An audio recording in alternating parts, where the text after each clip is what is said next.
يا عم ايمن يا عم ايمن عشان خاطر النبي شوف لنا حل في الحوارات دي يا عم، قسم بالله انا زهقت. ايه اللي حصل بس يا شيخ؟ هو ايه اللي حصل يا عم ايمن؟ انا كل ما اكلمها كلمه بترد عليها كلمه باتنين، اقول لها بس تقول لي لا مش بس، اقول لها ما تعمليش بتعمل، هي كل كلمه عندي في عندي يا عم. انا زهقت وانا مش عايز اكبر المشاكل عشان انت فاهم اللي في دماغي، عشان العيال وعشان انا بحبها وبعزها. ما ينفعش بقى كل شويه مشكله. قال لها الكلمه مفيش فايده خالص يا عم.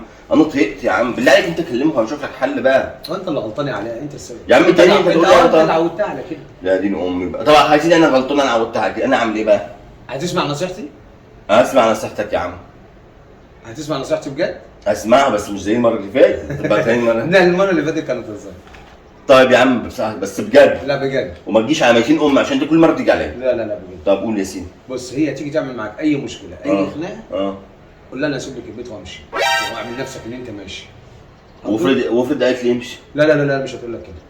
انا بقول لك اسمع مني يا عم ايمن ما تورطناش. عيب عليك، اسمع مني. انت بس هددها ان انت هتسيب لها البيت وتمشي. هتجيب يعني؟ تاني انت مجرب الحوار؟ هي هتقول لك خلاص يا علاء.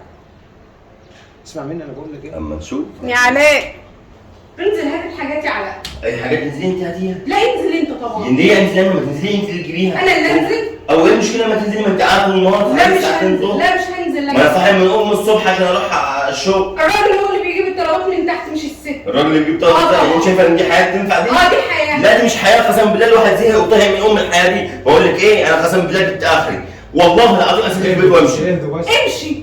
امشي؟ امشي والله همشي، انا مش بهزر. ما تمشي يا علاء، امشي اتفضل امشي. ليه يا ابني امشي؟ امشي افتح لك الباب. همشي والله ما بهزر. امشي. ماشي يا ستي مفيش مشكله. علاء استنى.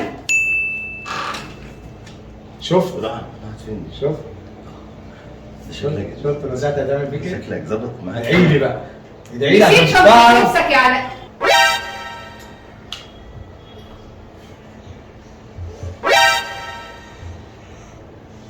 بصراحه يبقى ما عندكش دم لو قعدت.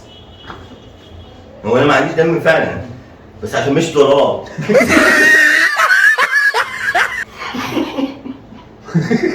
بصراحه يبقى ما عندكش دم لو قعدت. عشان